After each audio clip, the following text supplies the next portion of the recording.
Welcome back to the channel, everybody. I'm Jonathan with Project Northeast, and I'm here with another in-depth bike review. This is the Transition Relay. This is the PNW XO transmission version, which on the website claims that it's about 45 pounds, fully, outfitted, and then when you take the battery out, it's about 40 pounds. And they offer builds that are as light as going down to almost 37.5 pounds without the battery if you go with the XX traditional axis build. I'm not really an e-mountain bike guy, but I've been curious, if you've seen my last video, why I hate e-bikes, because you ride one and it's such a great tool that you want to have one in your quiver. But on this video, I just wanted to go over and try this bike out because it could be, as they market, a two-in-one bike. And who better to review e-bikes than a non-e-bike guy, right? Because I'm gonna be able to pick this bike apart and I'm gonna say exactly what I don't like and exactly what I do like. And maybe that'll help you make a decision. So let's get out there and go and try this out. I'm breathing heavy. I'm sure this is not how you thought an e-bike review was gonna start. With some guy friggin' breathing heavy, climbing. And this bike touts, and it's two bikes in one. So right now, I don't have the battery in it. I'm climbing Alpine mountain bike park for Wednesday, and surprisingly, that was pretty freaking good. I just passed about 15 people. Whew. All right, see how she does those down.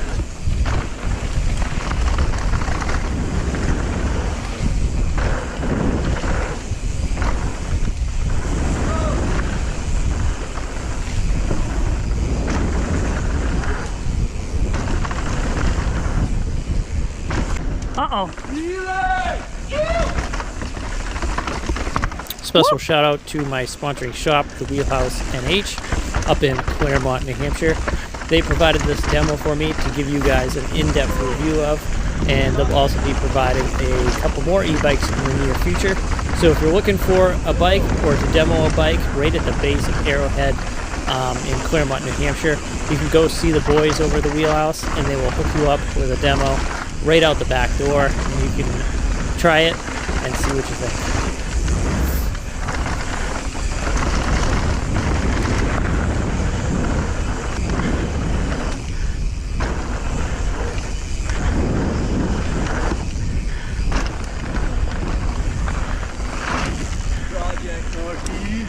Wow. She goes good. Yeah. Whew. Still climbing without the battery in. Oh, is the battery completely out of it? Oh yeah. Oh. Still don't have the weight penalty. No. I'm surprised how good it pedals without the battery in it so far. I would even say you're faster on this than on your deviant. I don't know, this giddy up suspension, it climbs pretty well. Hey, doesn't climb as good as with the battery in, like those e-bikes, but it's definitely work. But I hate to say it, but it almost does climb better than my trail bike, my regular enduro bike. You are faster right now than you have been all year on it. Maybe it's just that giddy up suspension. They say it climbs really good. Probably that. So maybe they're right. It actually lives up to the marketing. All right, see how this thing jumps.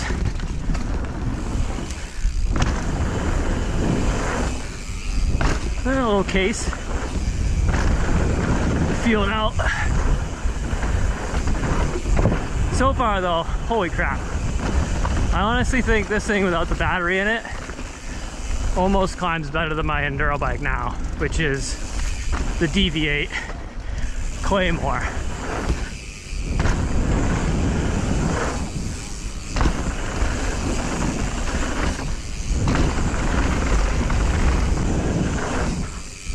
Ooh, yeah, you can feel the weight right there.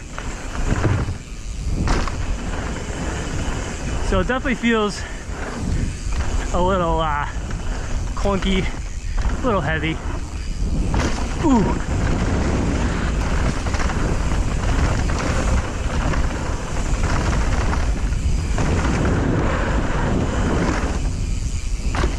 Oh yeah, that's good.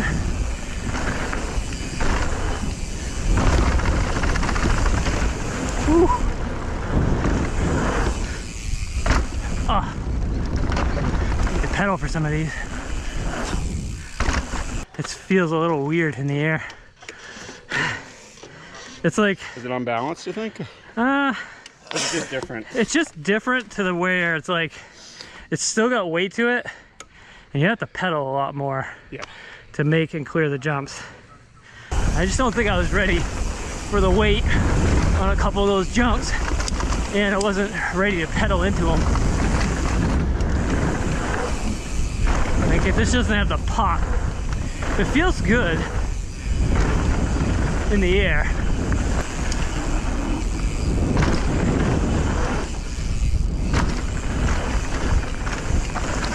All right, so many of you may not know, you do have to take this out to charge it. So you do have to take it out to charge the battery separately anyway. Take that off. That's it. Click. Battery door is a little to be desired. Yeah, and she's in. Alright, as you can tell, get the battery in now on the top tube.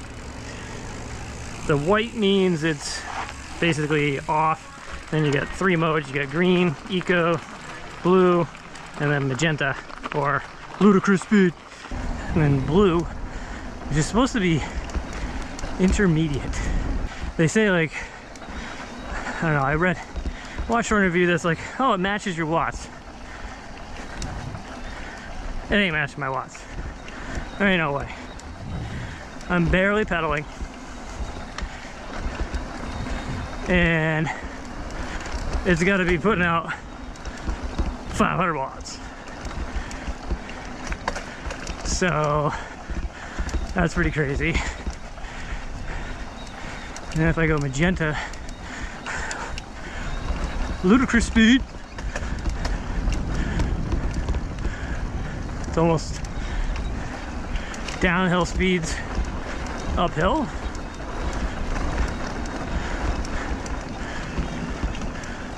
I don't think these berms are meant for this kind of speed.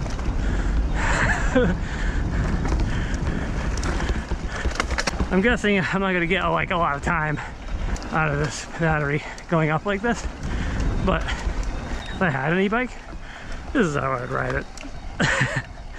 Someone just said to me, they're like, oh, it'd be nice to take the suck out of, you know, biking. And I'm like, I don't know. I don't mind climbing. I've never minded climbing. I like an efficient bike, but dang, you know, like, I like the poppiness and playful of a regular bike on the way down, which even without the battery, this thing does not have, you know, when compared to a regular bike. The weight of the motor still doesn't feel like a regular bike, but if you're only going to have one bike, I mean, this is the strongest contender I've seen for like an e-bike. It's almost like you gotta leave it in eco on the way down because it weighs, you know, to counterbalance the weight.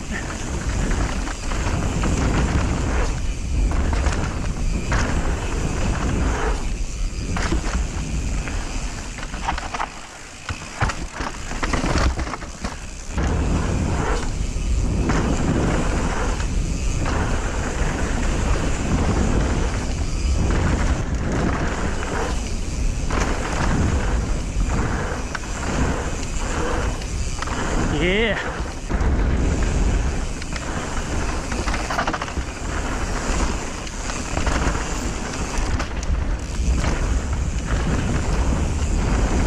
Oh, they redid the berms.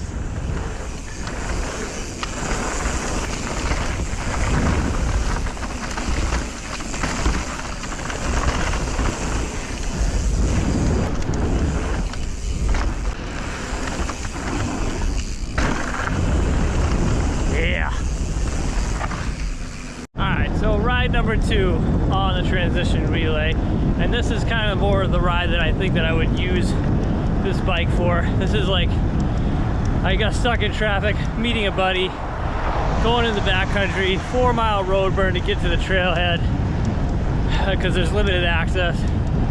Got about a 12-mile, 3,000 foot ride. I'm pedaling up an eco up the road. I'm breathing, so I'm definitely working. So yeah, I got an eco, I want it to last. Let's see how it goes.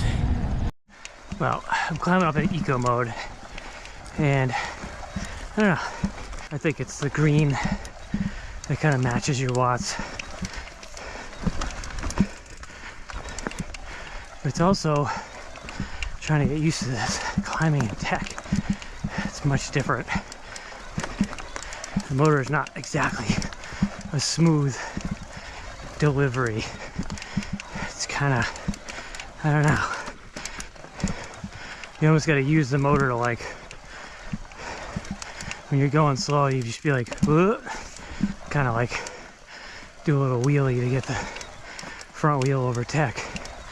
But then when you're slow and in an awkward situation, you be careful not to like lunge forward. It's kind of different. Another tight corner here. This is where this bike is kind of tough. Oh, that one was easy, but some of them had to almost like ratchet like this to like keep the motor engaged and get around the corner without smacking my pedal on like a rock or something like that in like a technical hairpin corner, which this is New England. When you're cross-country riding or doing a climb trail, technical climb trail, that's what you're gonna run into. And about 800 feet into a technical climb, another few hundred feet to go, and this is where the tech starts. So we're gonna see if we can make some of this. I can make it with my regular bike, but it's awkward with this.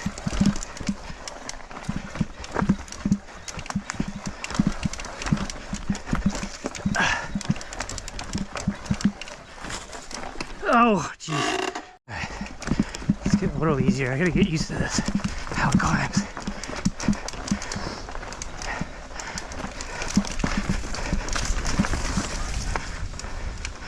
Here we go. Alright, so I'm getting used to climbing with this thing so far. But I still say the power delivery is not super smooth.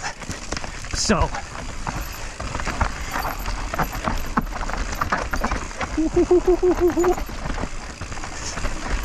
it's kind of still awkward to climb with.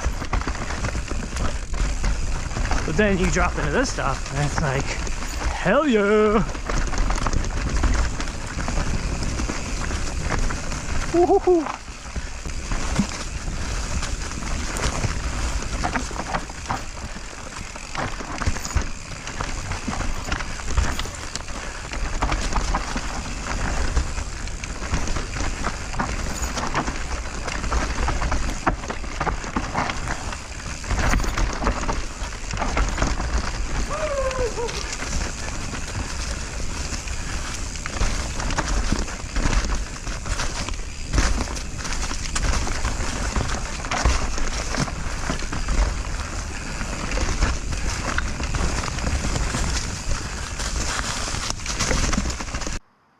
So as I mentioned, this is the XO transmission version.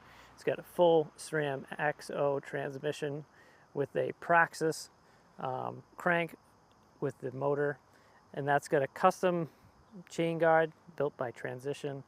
It normally comes, this is the PNW version, it normally comes with a coil shock, but we switched it out to air for my weight because we didn't have a spring for the right size, but it is running 170 front and 170 rear right now, and it's kitted with the Fox 38 factory, my personal favorite choice for running on any of my big enduro bikes. The TRP Evos, the DHRs, I have a love-hate relationship with them so far in what I've been able to try with them.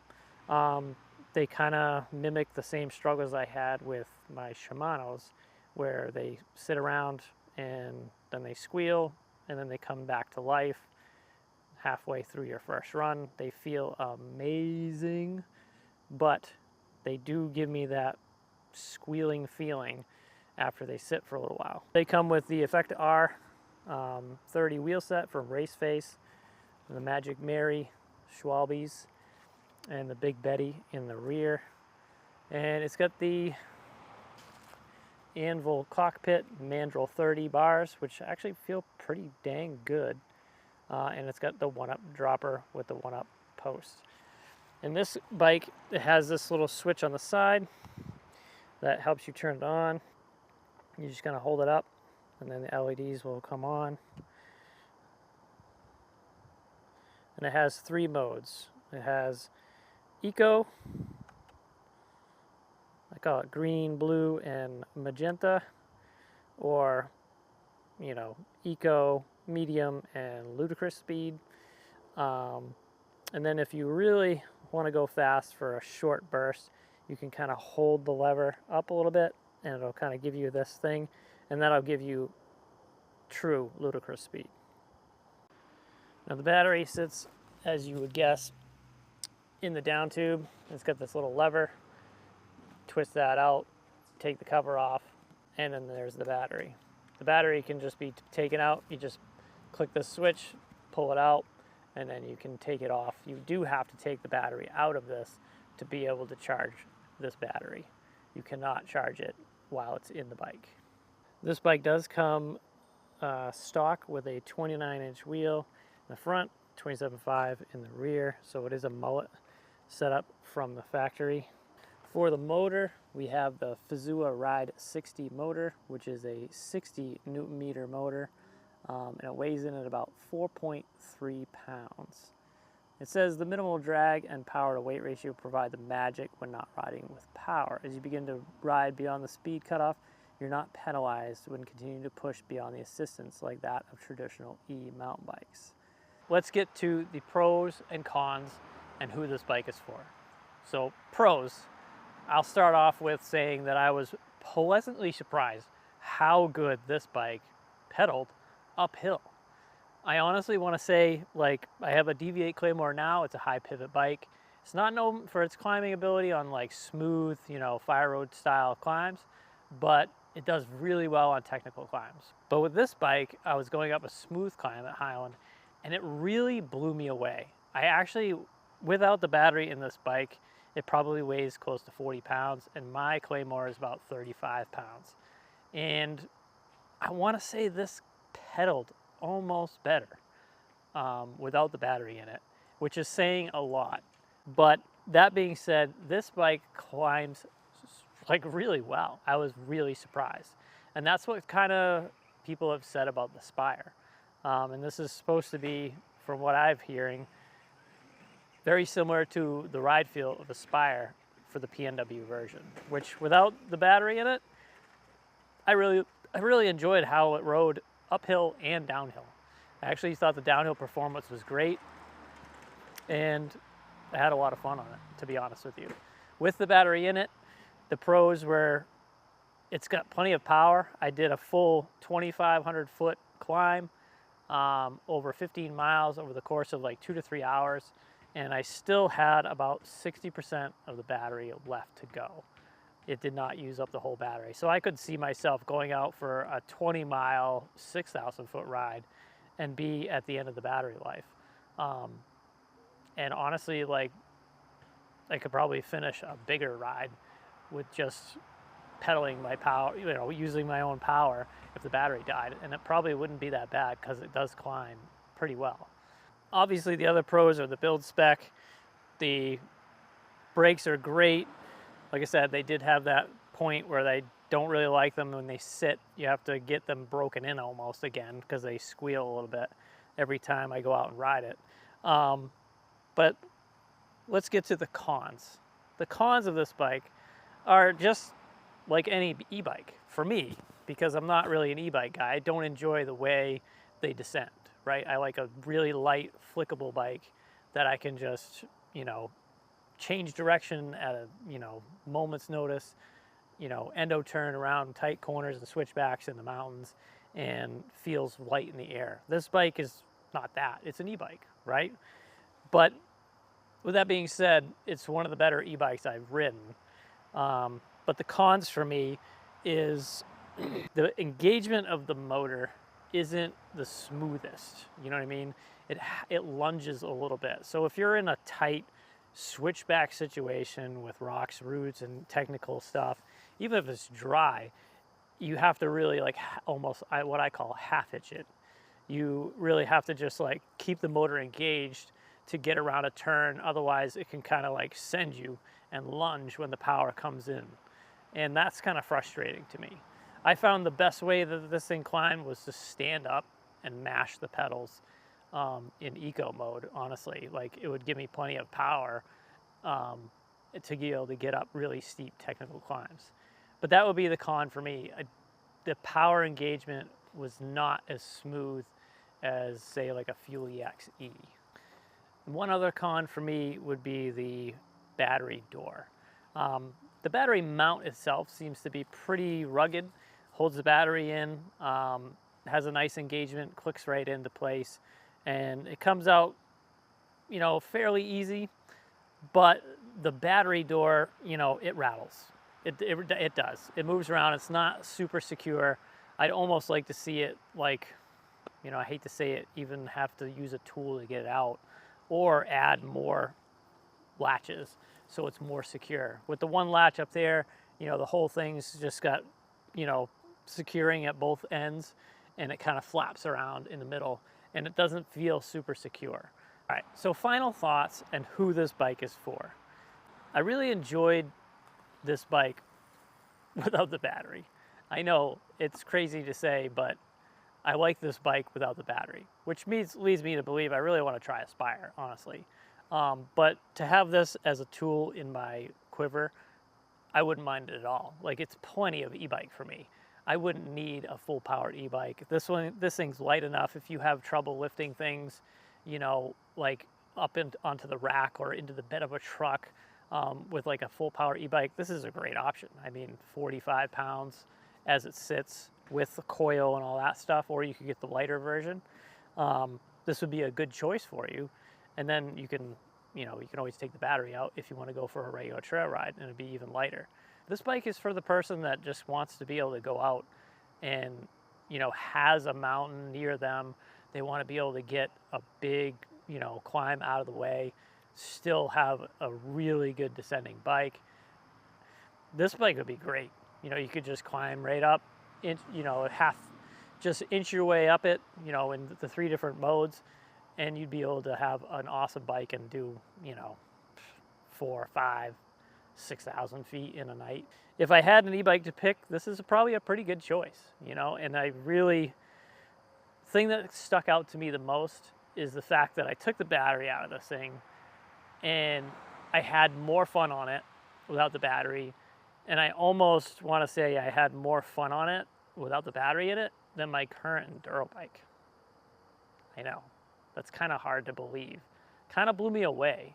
If you're looking for a bike that gets you up and you want to do a ton of laps and you want to get down the mountain, but you also want a bike that can just be, you can take the battery out and it performs, I don't know, as good as other enduro bikes without a motor or all the associated stuff with an e-bike. If it performs just as good as other enduro bikes on the market, I find that the marketing is kind of true. You know, they hit the nail on the head when they said this bike is 2 bikes in 1. And so that, I was pleasantly surprised. So as usual, hit that like, hit the subscribe. If you want to support the channel and you believe in what I do, you know, just consider joining the Patreon. All the support is greatly appreciated. If you got any questions, hit me down in the comments. If you got any comments that you just want to, you know, have a chat, or you got more information that I didn't cover in the video, I'm not great at e-bikes right now. I'm just kind of getting my feet wet, but there's more to come in the future. The next one I might be even on a /plus, trying that out in the near future. So stay tuned, and we'll catch you on another one. Thanks.